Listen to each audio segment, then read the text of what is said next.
Hi, I'm David Myers. I'll be your professor for the fall course, Introduction to Ethics. Welcome. It's Friday. The course starts Monday. I've already opened it so that you students can take a look at D2L, see what books you need for the class, or rather what book you need for the class. But I always like to put together an expectation video, my expectations and the overview of the course. So obviously you're in D2L because uh, you found this video. What I would like you to do, if possible, is go to where it says materials, go to where it says content, click on it, wait for it to come up, and let's look at the syllabus together. I'm going to go over it for the most part. I'm not going to read every line. I mean, the boilerplate stuff you can get on your own. But first, um, the dates, 27 August through 18 October. So this course is about 8 weeks long, and that means it's very accelerated. I usually teach a lecture course. There isn't one this semester. There will be next semester, but it runs 16 weeks, and you are getting the same information in 8 weeks. And so you really need to stay sharp. You need to stay on top of the reading, especially. Um, Course description. This course serves as a general introduction to ethical issues. In it, the student will begin developing a basic understanding of standard ethical theories. The course develops one's sense of ethical and civic responsibility by developing the student's capacity to identify, discuss, and reflect upon the ethical dimensions of political, social, personal life, and to understand the ways in which they can exercise responsible and productive citizenship. This course also aids in developing critical thinking skills by developing thinkers who are able to unify factual, creative, rational, and value sensitive modes of thought. Um, Jump back just a little bit. I wanted to point out that my phone number is included in the syllabus. And that's important because I want you to feel like, excuse me, allergies are killing me. I want you to feel like if you have questions, if you begin to fall behind, give me a call. Don't hesitate to call, email, or text me. Many students don't want to call. I'm not sure I understand why, but um, my time is your time. Also, if you want to get together with me and you are in Bemidji, just text me, let me know, and I will meet you at the TAC and we can discuss whatever issue it is that you want to talk about. My time is your time. All right, so we've talked about the course descriptions. There are no prereqs. Um, it will be useful to you if you have already taken college writing, but it's not a prereq. You can go through these things. Methods to assess competence. I see I've already found the first mistake in the syllabus. It says required reading, objective examinations, writing project, exercises for review questions, and discussion boards. There is no writing project. I will try to fix this and get it um, replaced before you even open it. But there is no writing project. I've done away with the term paper. I actually did away with the term paper a year ago. And what I want you to do now is put the same effort into your discussion questions that you would put into the term paper. The discussion questions are worth 10 points for each section. And because they're worth more points, the value is increased. Um, you need to put quite a bit of effort into them, but we'll talk more about that when I come to that section. But so required reading, objective examinations, exercises for review, and discussion boards. The required textbook. Now, I received a ton of emails asking what book that I use for this course. This is the book that I use for this course. Now, there are several other books that are acceptable. For instance, you've got another 11th edition, but it's purple, and you can use that one. You can use the 10th edition. The only difference is in the 10th edition, you don't get the study questions that you're going to need. But I've included them in the content. I've included the study questions for sections 1, 2, and 3. So feel free to use an older book. I'm also told that the book is no longer available in hard copy, that the only thing you can get now is the online version. Well, they've managed to procure quite a few copies at the bookstore. Additionally, feel free to buy it at Amazon or any place else. It's a lot cheaper, and used is just fine.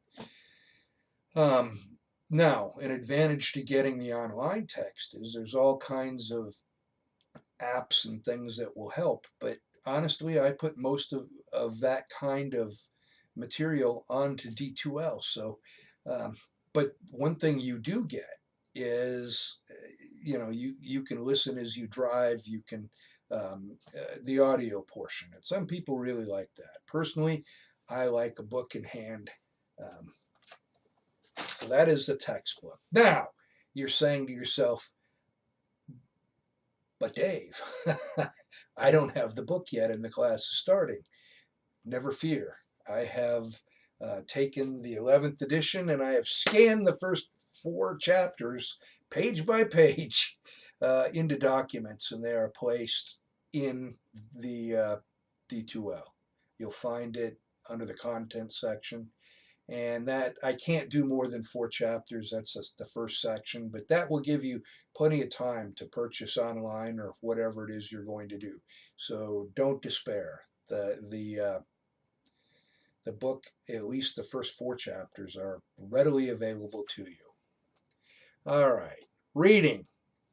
See the schedule for what needs to be read. This course relies heavily on discussion, and in order to participate in the discussion, it is essential to keep up with the assigned reading. So that's 10% of your grade.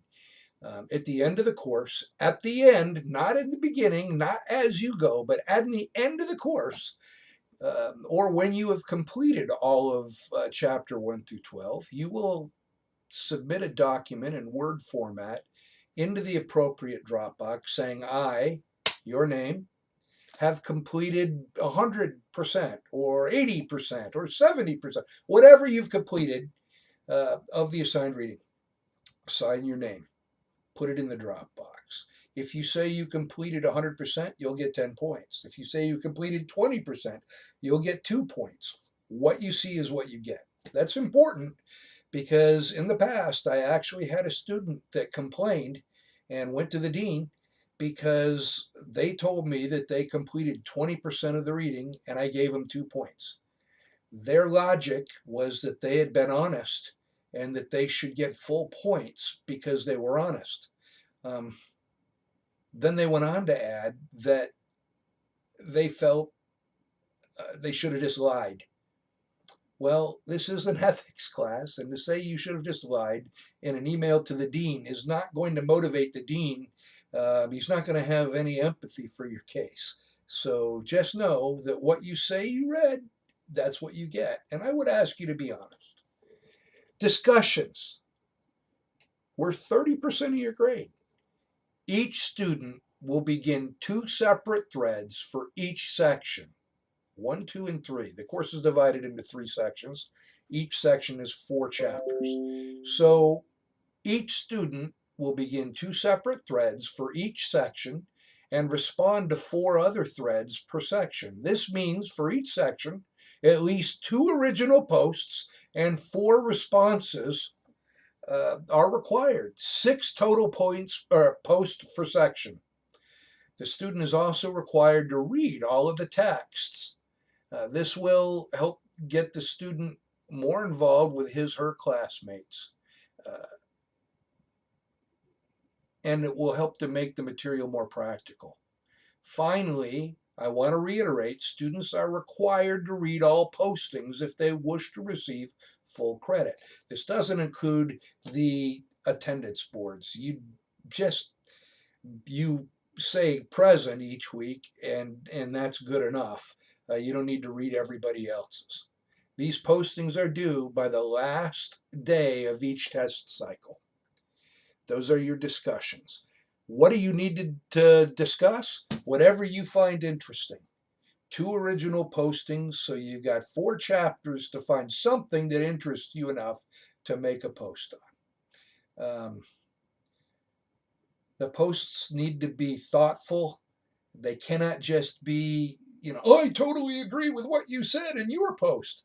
No, you need to actually comment intelligently on what they have said when you respond, and you need to have a complete, well thought out paragraph, maybe 100 words, maybe a little more, certainly no more than 250, but something that interests you uh, in the reading. So 6 posts per cycle. Exams.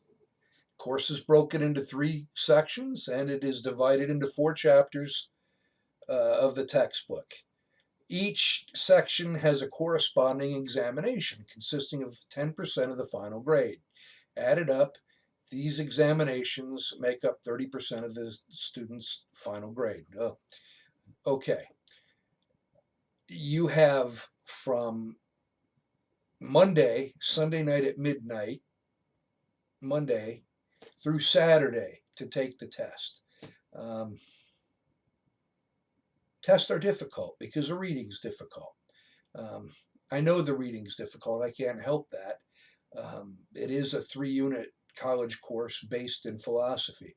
But, and that brings me to another point. Please do not make all kinds of posts about how difficult or how boring the textbook is. That doesn't impress me at all. Um, it is philosophy. It is difficult reading. You need to read it through several times.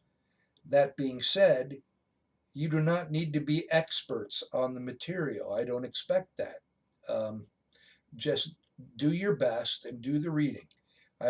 Because the tests are difficult, and they are all taken right out of the book, but because the tests are difficult, I have given you 12 practice tests.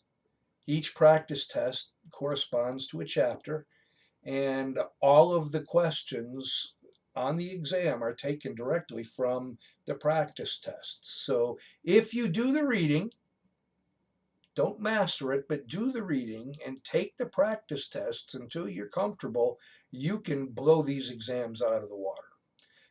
And if you don't, there's extra credit that is available. The extra credit is that you will go in and you will grade your own test. You'll say, well, this is what I answered. This is the correct answer. This is why it's the correct answer. Don't cut and paste. But if you do that, say you got a 42 on the exam and you turn in the extra credit, I will raise it all the way up to a 70. Now, in the past, I only offered it to people who got below a 70, but my experience has been that people that need the extra credit won't do it, and the people that don't need the extra credit want it. So people who got A's and B's were like, well, that's not fair. We want it too. All right. If you have a 75 and you grade your exam the same way, um, I'll raise it to an 80. If you get an 83 and you do that, I'll raise it to a 90. If you got a 95 or below, I'll raise it to a 95. I'm not raising it above that. An A is an A is an A. There's no A pluses, there's no A minuses. Um, but at any rate, don't worry about the tests. I'm more concerned that you understand the material. Now, if this was a lecture course, I would be able to explain everything. Since it's online, I actually have videos that I have made that correspond to each chapter. They're not as long as the in-class lectures, but hopefully they'll answer your questions. So The last thing is discussion questions, exercises for review. Um, you will choose one of the ethics problems found in each section. Um, Each question is fairly complex and will require between 3 to 4 pages, double spaced, to answer completely. Keep in mind that this corresponds to the 11th edition. If you have an earlier edition, you will not be able to find these, so I have included them in the content section. Even if you have the 11th edition, you may want to use what I have included as a template. Pick the problem you want, delete the rest. These assignments are worth 10 points each and are in lieu of a term paper assignment. Therefore, you will need to put a great deal of effort into the assignments. Proper English grammar is expected, and there should be no foul language or text speak included. Papers shorter than 3 pages will be marked down significantly. 3 pages, people, minimum. So below that in the syllabus, it says section 1, choose one of the following. This assignment is due no later than 15 September. Chapter 1, ethics problem, why be moral, on page 28. Chapter 2, would you throw the switch, and so on. Choose one and write a thorough, complete, 3 to 4 pages answering the question. Grading, A, B, C, D, F. Standard grades, not nursing grades. So 90 to 100 is an A, and so on. Course schedule. 10 to 15 September, exam 1 opens. 24 to 30 September, exam 2 opens, and 8 through 13 October, examination number 3. Oh, I found another one. The term paper is due on Friday. There is no term paper. I'll take that out. If there's a reason that you cannot take the exam on a scheduled date, or you wish to complete an assignment early, contact me. And then the reading schedule, assignment schedule. By 15 September, the student will have read chapters 1 through 4, and chapter 1 through 4 discussion questions are due. Additionally, the discussions close at this time. So don't wait to the last minute to do your discussion questions. But I'm not going to grade them until Monday. You may not submit anything after midnight on Saturday, but you may read anything that was added last minute. So I won't grade those until Monday morning. And then 30 September, 17 September, the reading report and any authorized makeup work is due at this time because it ends on the 18th of September. So that is your syllabus. I think that explains the grading. Again, call me if you have any questions. I'm happy to talk to you, but read the syllabus and read D2L first because it will answer 99% of your questions. I don't mind explaining something, but if it's already explained, for instance, this reading report that's due, I will get at least 4 emails from people saying, well, what is this assignment? Look it up. It's right there. Everything is pretty clear. I will fix those. I will fix the mistakes that I have found in the syllabus and get that changed out. And again, have a wonderful semester. Call me if you want to meet. I'm happy to meet with you.